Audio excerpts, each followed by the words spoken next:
Jojo und seid gegrüßt zu einer weiteren und der ersten Folge von Traps and Tricks. Ich will euch 5 Fallen vorstellen, die einfach nachzubauen sind und mit denen ihr auf jeden Fall den einen oder anderen Raider überlisten werdet. Falle Nummer uno ist der Assassinenhinterhalt. Das ist hier ein Assassine, der hat Todmannschalter und Reflex. Und dem habe ich eine Route aufgezeichnet, eine Patrouille aufgezeichnet. Der steht hier dann so, 30 Sekunden. Und fängt dann an, den Außenposten von hinten abzulaufen. Hier habe ich dann noch so einen Block hingepackt als Sichtschutz, dass man ihn nicht von außen sieht. Und zusätzlich habe ich noch so ein paar falsche Wege eingebaut. Die kann man dann lang gehen, wenn man sich denkt, so, wo kam der Assassine gerade her? Und ja, dann sieht man hier immer ein bisschen Partydeko. Dann kommen wir zum Eingang. Und zur zweiten Falle. Das sind die ätzenden Bolzen. Das ist hier. Und hier sehen wir zuerst den Verwüster. Und das ist der Assassine, der uns jetzt rückwärts verfolgt im Außenposten. Und der Verwüster hat Panzerung und Reflex. Der soll den Raider ablenken. Und den sehen wir zuerst.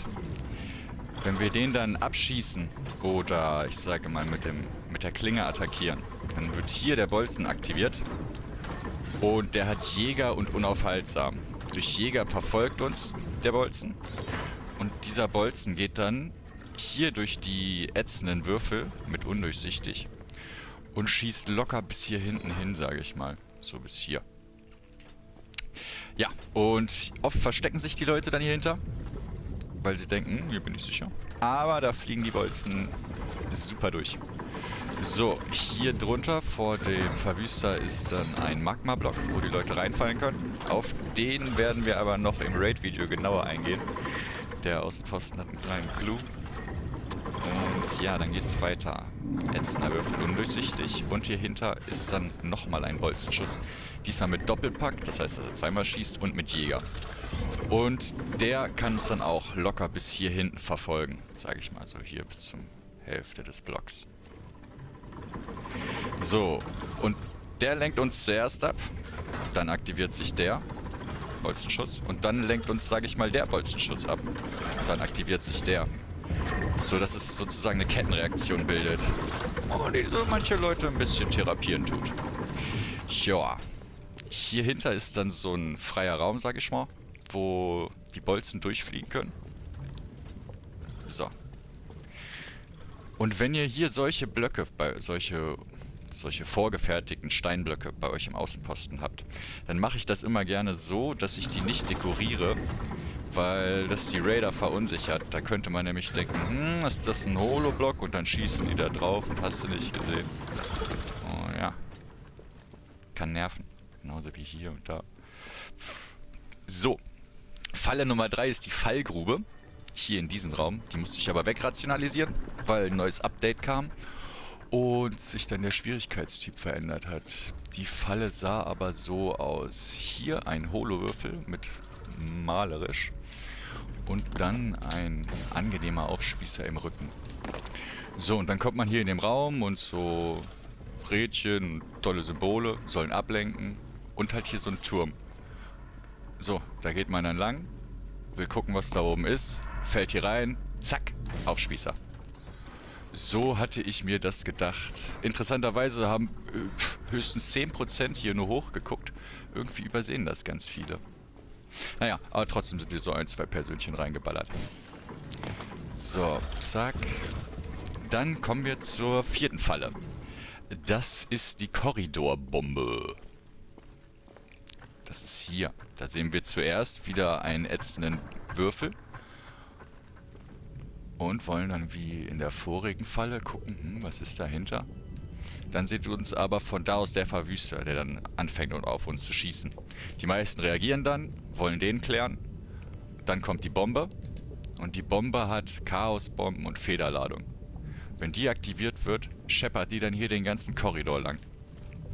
Weil, was wichtig an der Bombe ist, dass direkt unter der Bombe hier so ein Block ist, so ein spitzer Block. Weil dadurch werden die Bomben dann abgelenkt und fallen hier durch den ätzenden Würfel auf diesen Block und klonken dann hier, zack, den Korridor lang. Sozusagen ist der Verwüster wieder nur Ablenkung. Aber er verhindert auch, dass man einfach hier durchrushen kann. Plus er hat noch Totmannschalter. Dann kommen wir zur 5. Falle. Da ist mir irgendwie kein Name für eingefallen. Die sieht wie folgt aus.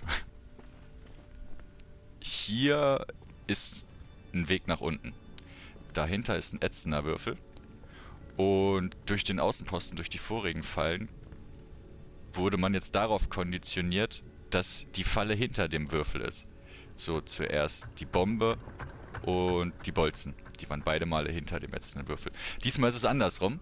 Diesmal ist es so, dass man gucken will, was ist hinter dem ätzenden Würfel, sieht dann aber das Feuer, will zurücklaufen und dann hat man hier über einem einen Aufspießer mit Blockade. Man läuft runter, der Aufspießer geht runter und bleibt unten. Und dadurch ist einem der Rückweg versperrt und man schafft es nicht zurück. Oder man rennt halt rein, ne? Jo, Genmat kann man sich dann wegschnappen. Das ist der Assassine. Der Assassin-Hinterhalt, der uns von außen gefolgt ist. Und ja, so ist der Außenposten aufgebaut. Und jetzt zeige ich euch, wie das geradet wird. Und ab geht er, der Peter. Ich denke mal, der Spieler ist noch neuer. Hat erst 2 Munition. Aufmerksamkeit geht auf den Verwüster. Ja. Und hat Streumunition.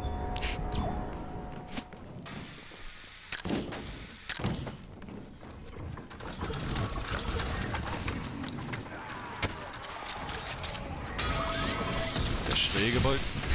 So, jetzt ist er durch den ätzenden Würfel gefallen. Und das ist der Clou, der unnötige Geheimweg. Wenn man da durchfällt, landet man vom Genmat, guckt blöd und wird weggebrutzelt. Ja, fand ich irgendwie funny. So, wurde abgelenkt von dem Verwüster und hat den Bolzen abbekommen. Durch den Würfel.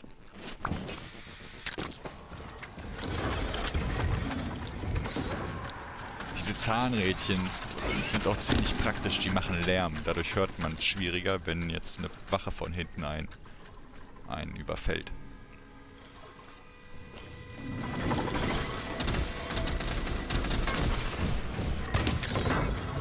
Solide. Ja, der Doppelpack. Back!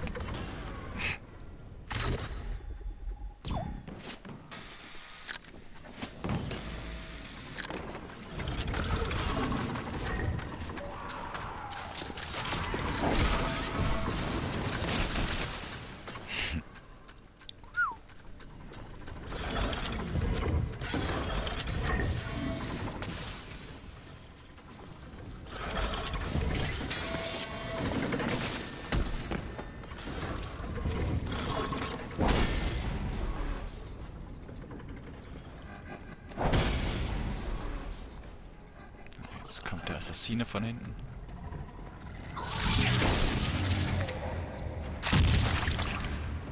Gut geklärt. Er hat nicht nach oben geguckt. So. Ups.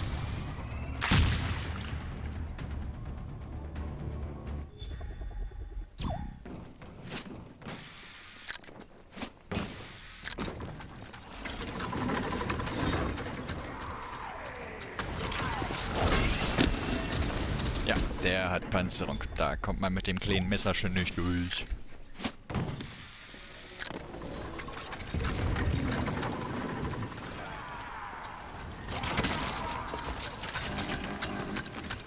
Jetzt hat er es gecheckt, weil er seine Munition sieht. Springt er durch.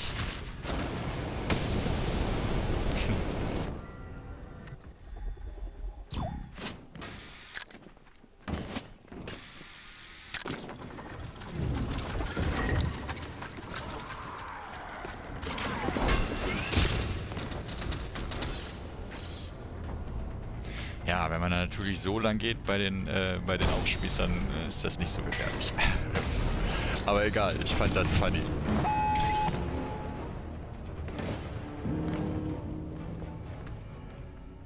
Jetzt geht er den Außenposten rückwärts ab.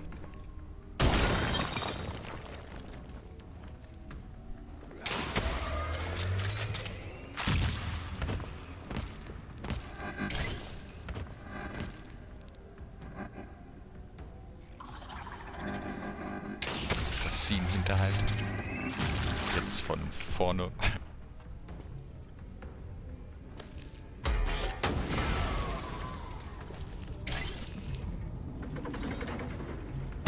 Also ein kleines Gimmick. Kann man durchgucken.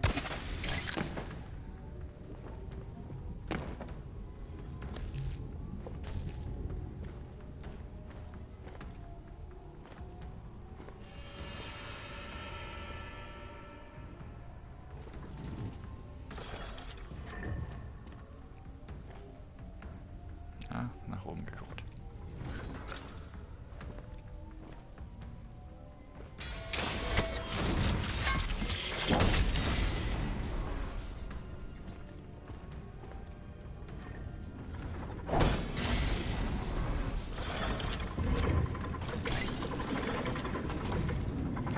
Jawohl, weg. Und damit hat er es geschafft. Ja, ich hoffe, es hat euch gefallen. Wenn ihr Fragen habt, schreibt die gerne in die Kommis. Und wir riechen uns im nächsten Video. Peace und reingehauen.